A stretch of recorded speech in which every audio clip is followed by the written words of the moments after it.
to haka ya kafa إن الحمد لله نحمده ونستعينه ونستغفره ونعوذ بالله من شرور أنفسنا من يهد الله فلا مضل له ومن يضلل فلا هادي له أشهد أن لا إله إلا الله وأشهد أن المسيح كلمة الله المسيح روح الله المسيح رحمة الله المسيح آيات الله هو ابن الله لا شك فيه ومن شك فيه فهو كافر سبحان الذي ألقى بكلمته إلى الناس من كلامه sarki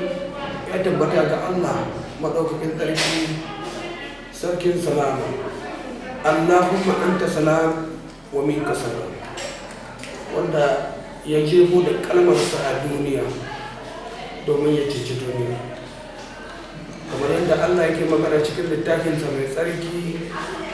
ya haya sura 3 aya 16 madaukakin tsarki yana cewa la'annahu hakaza ahabba Allahu al-alam hatta badala ibnahu wahid yani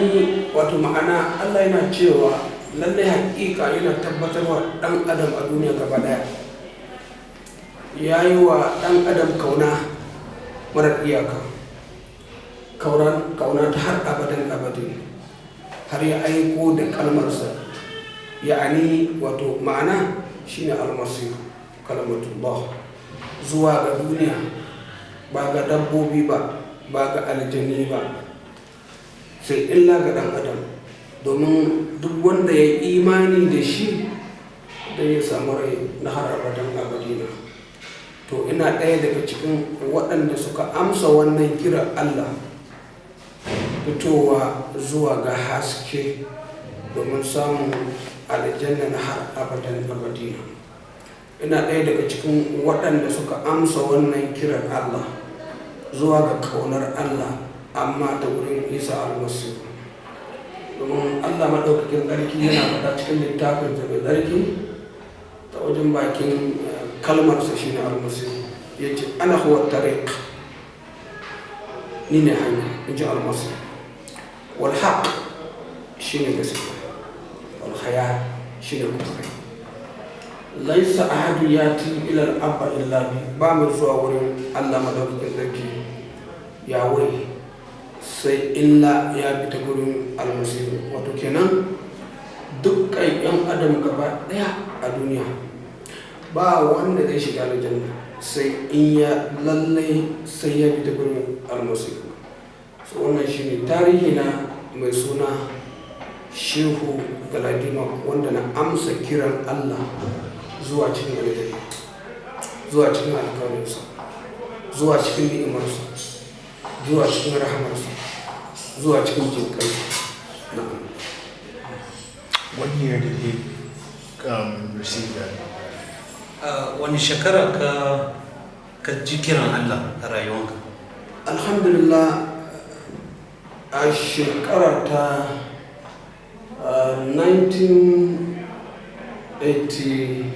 1986 na fara binciken littafi mai tsarki na saya bible kudi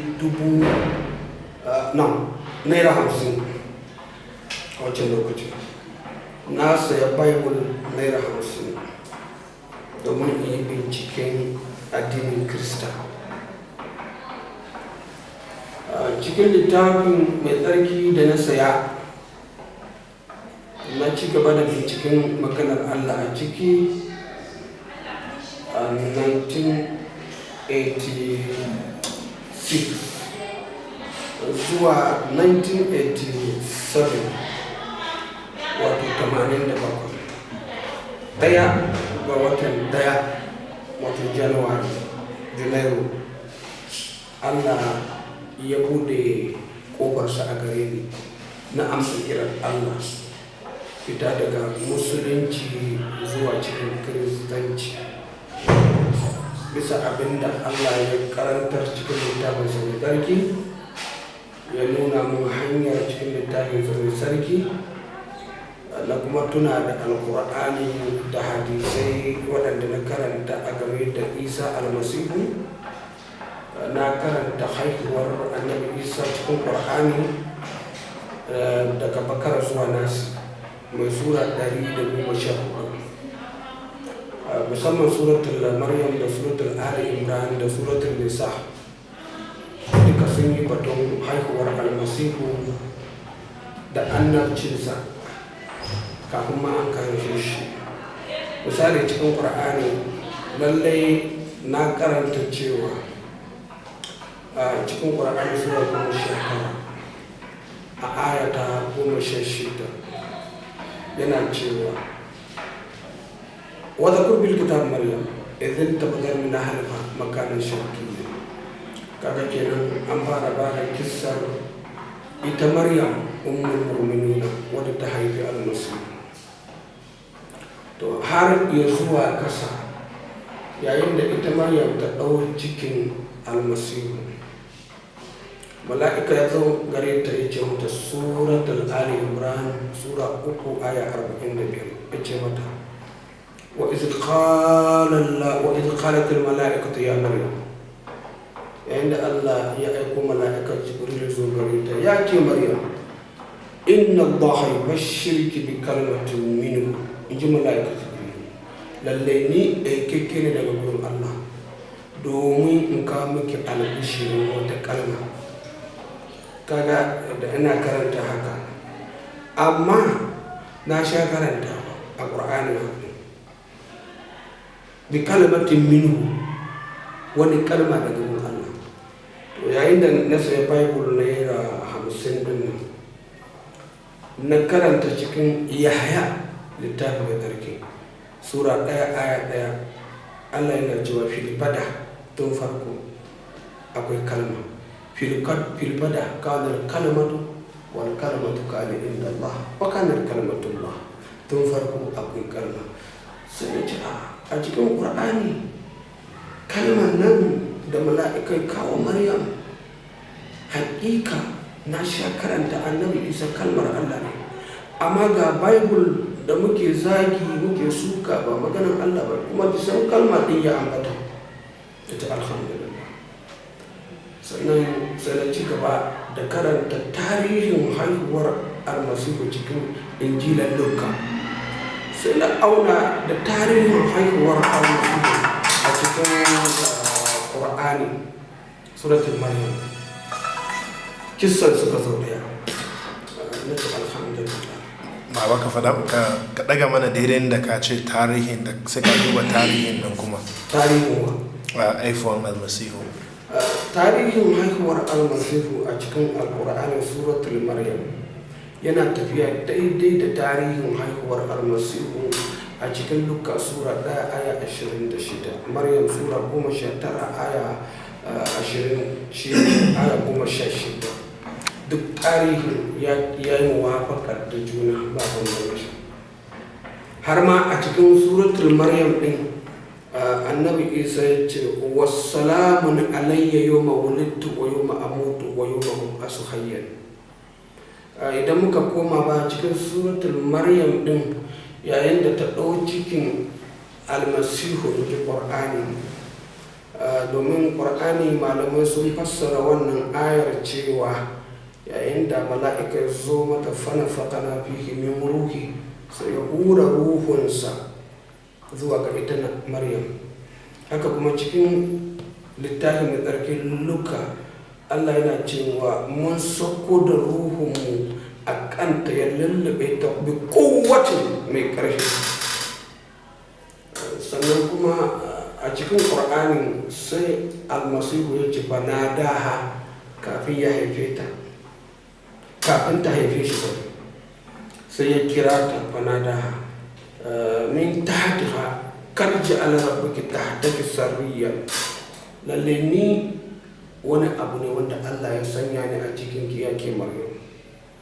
saboda haka zaki haife ni, kuma in kin ka haife ni zaki dauke ni zuwa cikin gari. Juzubi tu sakit alayki zurqaban jami'an, ga ita ciya da kika rike kina haihuwa ta, amma zai zama 'ya'yan dabino ke ce. Kaga wannan ta'ajib mu'ujizai ta almasihu kenan cikin Qur'ani, haka kuma har ma ya fi ma cikin littafi mai tsarki. To bari mu tsaya nan, na karanta waɗannan ayoyi duka sai na koma bari in karanta rayuwar almasihu a duniya, annabi Isa kenan alaihi salatu wassalam, a cikin ayoyin da suka nuna cikin Qur'ani. Ko da ke babu cikakken rayuwar almasihu a cikin Qur'ani sai cikin hadisi da fassarar maluma daban-daban. Alhamdulillah na kai na ajiye, wato a cikin shekara guda da na fara bincike, ina son Allah ya nuna min gaskiya addinin musulunci da na tashi ciki shine mafi alkhairi gare ni zuwa ga aljanna, ko littafi mai tsarki wanda Allah ya so ya danka wa almasihu shine littafin Bible. Idan shine zan bincika in samu ceto ta gurin almasihu, shi dacewa Christianity, Allah ka zaɓa mu. Da na gama duka tarihin annabi Muhammad da ayyukansa har ga fakuwarsa, wato ma'ana mutuwarsa, sai na koma tarihin annabi Isa a cikin littafin mai tsarki, daga Matta har zuwa Yahaya, duka ayyukan da ya har zuwa ga mutuwarsa da kuma tashinsa. Kuma ina cikin karatun binciken littafin mai tsarki, mutuwar almasihu da tashinsa, sai tunani na ya zo mun a cikin suratul Ma'ida, inda almasihu yake cewa